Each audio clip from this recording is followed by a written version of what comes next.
At the age of 18 years, my dad joined up to fight in World War II. At that point, he had no idea that he would be away from home for 8 years.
First of all was basic training.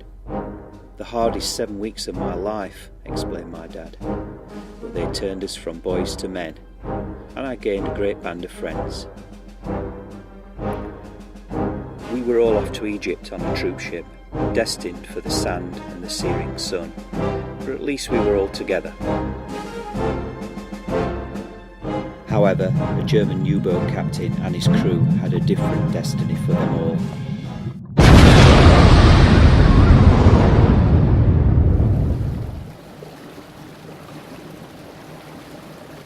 The troop ship was torpedoed whilst passing the Gibraltar Straits, and most of the regiment went down with the ship. My dad was on deck at this point and amazingly survived. He once said to me, "I was the lucky one." That won't be the last time you hear this statement.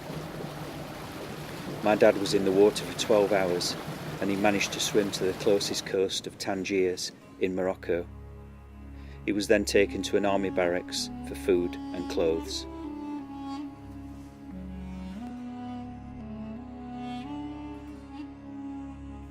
With most of his regiment gone, he was rekitted and reassigned to a Gurkha regiment. Dad described these men as strange little blokes. They were as tough as nails with a legendary fighting reputation. "You're all off to Burma," said the Sergeant Major, and my dad knew this was bad news, with the gasps he could hear from the other regiments. My dad always talked about the short boat journey they all had, and then the 2 endless weeks of travelling on a train to Rangoon. He always said that he wondered when the train would eventually arrive, but of course it did. For a few weeks all was quiet in Rangoon city, and then suddenly the Japanese arrived at the Burma coastline. Then everything changed.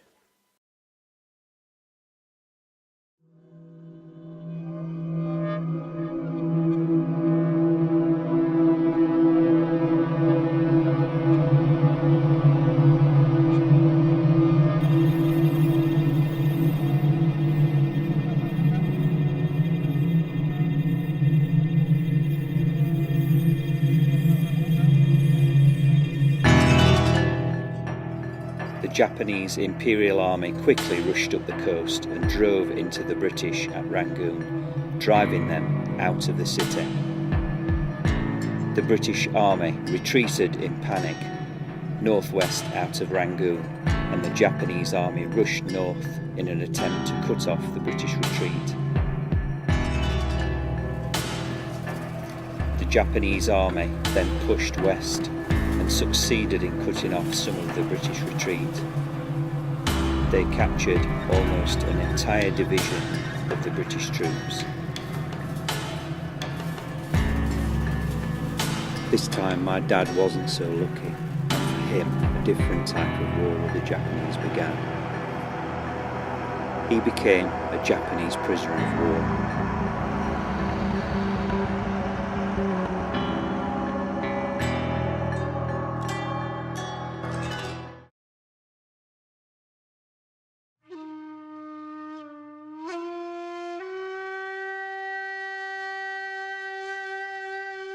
My dad again referred to himself as lucky. He had a natural immunity to malaria, so he was put to work in the camp hospital.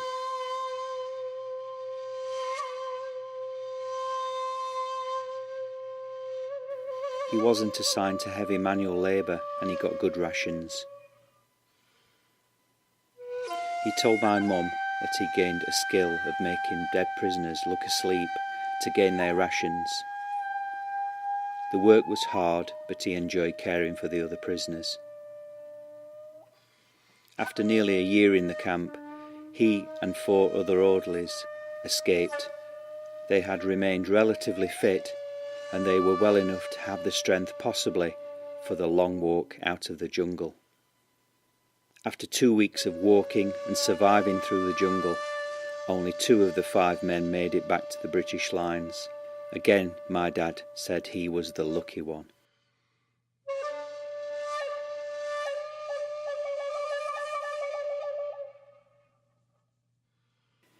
He then spent the next 5 days helping the intelligence improve their maps from his knowledge of the area and to locate his prison camp in the jungle.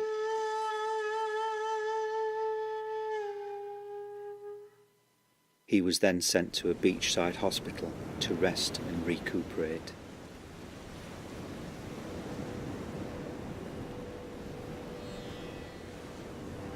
He said that all he did was eat and sleep for a whole month.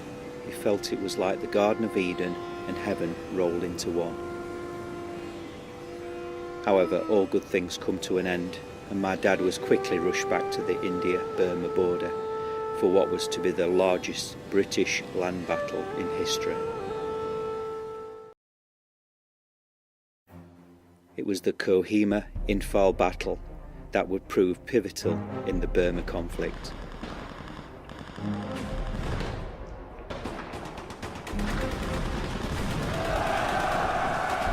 "65,000 Japanese troops slammed into equal British forces at the border in an attempt to invade India. A massive land battle of 130,000 men. Thousands of Japanese troops attacked and hundreds of banzai charges are repelled by the British Army.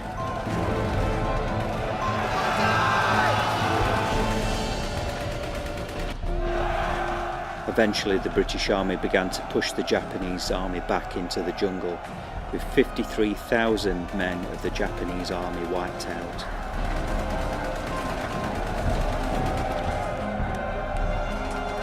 The battle is finally over.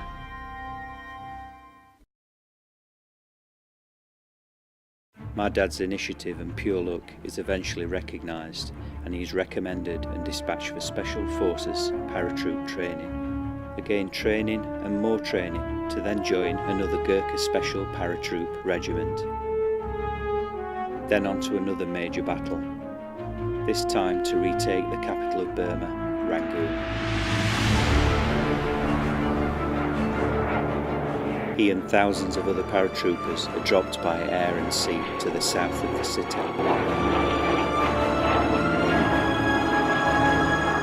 My dad and the British Army fought northwards into Rangoon for the next 4 weeks.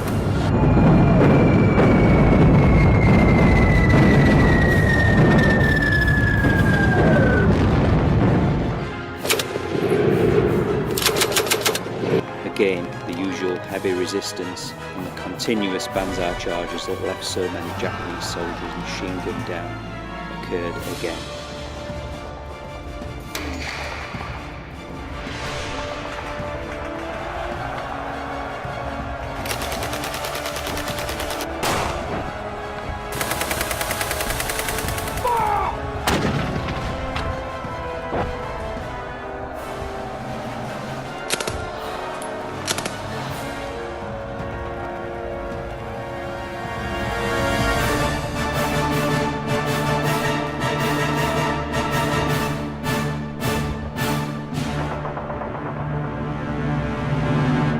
Rangoon was taken eventually, but with thousands dying in the process. The mopping up then started with another 10,000 Japanese troops killed in the process. "We are all off to Malaya next," he was told. Readiness and training began again. Then suddenly it was all over.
When the war ended, my dad was shipped to Singapore for a year and then to Palestine for another 2 years' service. He eventually returned home on a Navy ship aged 26 years old. There were no crowds to meet him, no waving flags. The country had moved on from war times and so much had changed. His family was pleased to see him, of course. He told my mum that when sitting at the family table for his return meal home, he felt like a stranger to everyone and was unable to relate to them any longer. He left home soon after and moved into a bedsit alone. He never kept in contact with his family anymore. I suppose I will never know or understand what my father went through in that place so far from home. All I remember is me waking in the night and hearing my father screaming and shouting in his sleep and my mum trying to console him. My father-in-law would often say, "We fought in the war, so you didn't have to." But that's another story.